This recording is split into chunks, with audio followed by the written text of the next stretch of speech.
हे दीदी आपण भूताचा पिक्चर बघायचा का? चल ना आपण भूताचा पिक्चर बघू. अगं चल की दीदी. अगं नाही का आपण मागं एकदा बघितलेला बघ रातचा असा. अगं लय मजा येते बघ. तुला आठवण ना होय? थांब मी तुला गोष्ट सांगतो आता. मोठं मोठं घर असतं आपलं घर आहे का नाही तसंच. तर भाई असं मोठं घर असतं.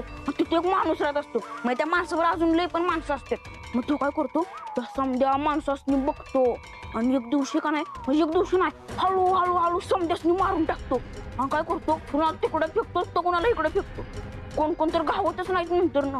आणि काय होतं एक बोर्ड आहे का नाही घरातच लपून ठेवतो पुरून आणि नंतर ना काय होतं तो पण तिथनं निघून जातो. आणि मग का नाही जो कुठली तरी बाहेरचीच माणसं येतात राहिलं तिकडं आणि ती पण लई दिवस राहतात 4-5 महिने. हा आणि एक बारकी पोरगी असते खेळत अशी नाचत तिकडे जाते त्या खोलीत. आणि जिथं ती पुरलेली असते का नाही तिथं जाते ती बराबर पोरगी. आणि का नाही नंतर ना ते भूत येतं घाबरले ना मी. डिंपे अगं काय झालं ओरडायला? पुढे काय नाही. बघ ना मम्मी यो भूताच्या गोष्टी सांगून मला घाबरवतोय. पूर्ण एपिसोड पहा झी5 वर.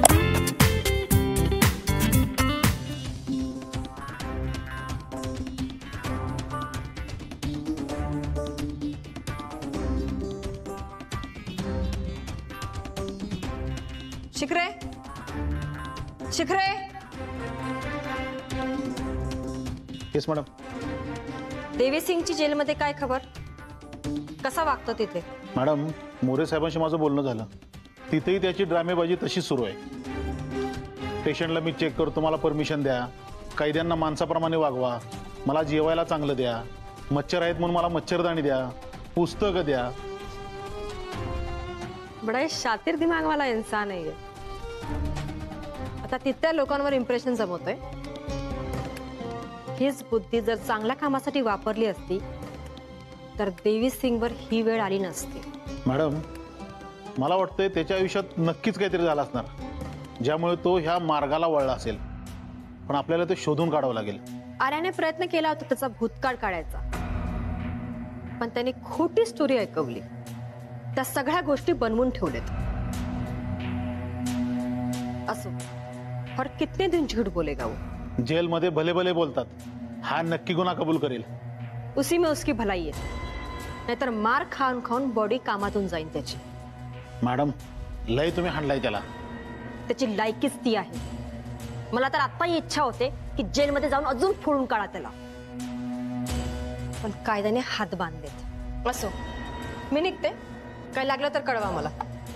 मॅडम आपण वाड्याची झडती घेणार होतो. हो, उद्या घेऊया. तुम्ही परमिशन काढून ठेवा. वाड्यात तोडफोड करायची गरज पडली तर परमिशनसाठी काम थांबता कामा नये. हो मॅडम.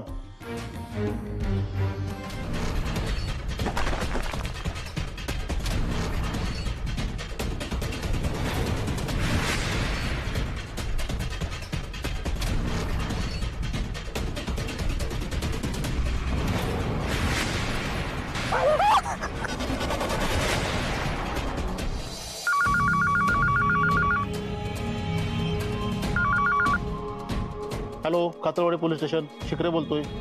मी गावातच बोलतोय. वाड्याच्या बाजूला माझं घर आहे. तुम्ही वाडा सील करून गेलाय, पण वाड्यात जोर जोरात आवाज येतात. काय? कसले आवाज येत आहेत? कोणतरी काहीतरी खणतंय किंवा काहीतरी तोडतंय. बरं बरं ठीक आहे. माहिती दिल्याबद्दल धन्यवाद.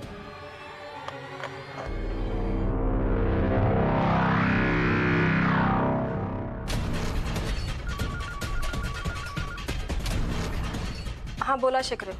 मॅडम गावातून फोन आला होता. वाड्यातून कसले तरी खणण्याचे आवाज येत आहेत. काय? देवी सिंग तर जेलमध्ये आहे. मग तिथे कोण गेला असेल? तुम्ही लगेच पोचा, मी आलेच. हो मॅडम.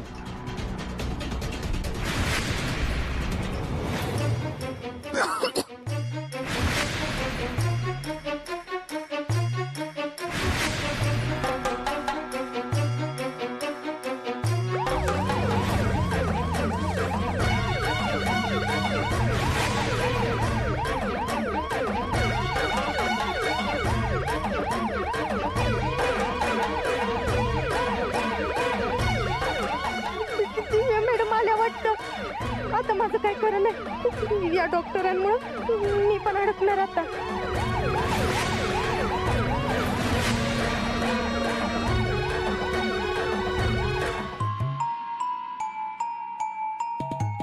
काय बी म्हणा, डॉक्टर जेलमध्ये गेल्यापासून ना माझी भूकच मेली आहे. मारे बी तसंच झाले.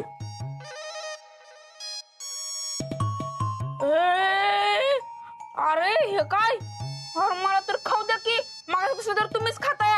आत्या, अगं तू 28 पुऱ्या खाल्ल्या आणि मामा तुम्ही 30. नाही नाही नाही, 32वी पुरी चालू आहे तुमची. हा, मला पण वाईज खाऊन देत की. अरे टोन्या, तुला लाज वाटते का? असं कुणाचं अन्न काढू नये. अगं मग आम्हाला पण खाऊन दे की. असं कुणाला उपाशी पण ठेवायचं नसतं. हा, तुझ्या आईकडून हे की तुझं काय हात धरलेत का? आता माझ्या मम्मीलाच सांगतो. चल. ए मम्मी, काय असेल तर अन्न नाश्त्याला. समजे तर हीच खाते ती दोघं पण. काय र, काय झालं? अरे आता तर प्लेट दिली होती की. अगं बघ की, समजा यांनी संपवलं. ए, मग भूक लागली तर खायला नको का? होय. डिंपल कशी आली नाही अजून नाश्त्याला? दीदी नाही आली अजून.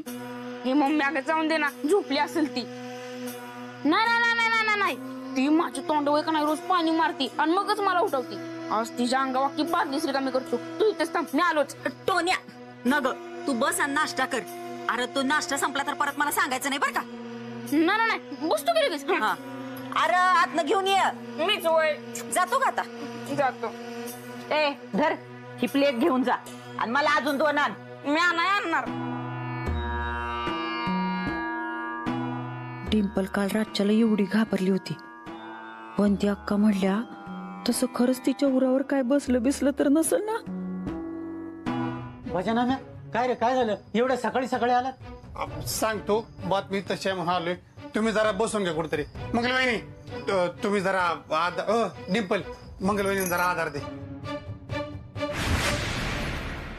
काय झालं? कोण गेलं का काय?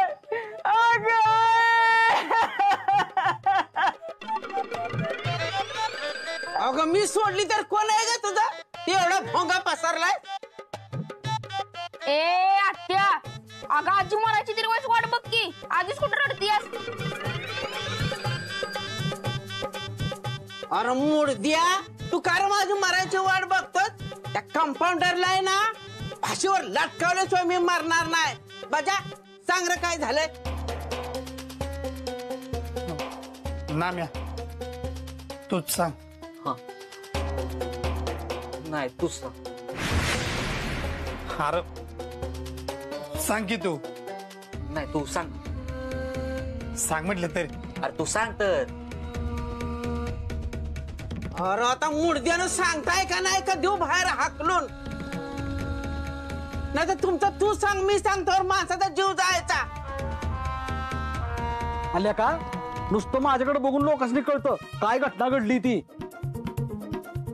आणि कधी कधी मी बोलतो आणि मग घटना घडती. हा, काय करा म्हणजे वाय ना, मग तुम्हीच सांगा काय घडलंय ते. लगा आताशी वायची नाश्ता केलाय, लगेच डोसकं नाही चालायचं. आता मला माहिती असतं तर दुसऱ्या मिनिटात तुला सांगितलं असतं की. आता तूच सांग बरं काय झालंय ते. भाऊजी सांगा की काय झालंय? वाड्यात सांगाडा सापडला.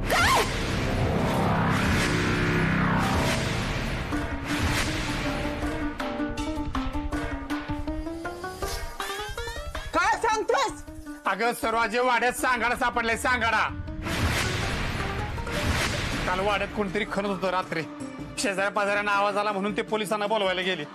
पोलीस आले तेव्हा तर खणणारा पळून गेला. तेव्हा पोलिसांना सांगाडा सापडलाय वाड्यात. या बाजूवाल्यासनी काय काम धंदा नसतात वाटतं.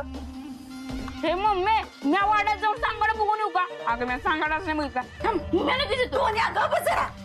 काय ग मंगले, वाड्याचा हिस्सा मला नको म्हणून तू तर नाही ना तिथे काय ठेवलं बिवलं. पण तुला सांगते, काय बी सापडू दे, सांगाड सापडू दे, नाही तर अजून काय सापडू दे, पण वाड्याचा हिस्सा मी घेणार म्हणजे घेणारच. हा, पूर्ण एपिसोड पहा झी5 वर.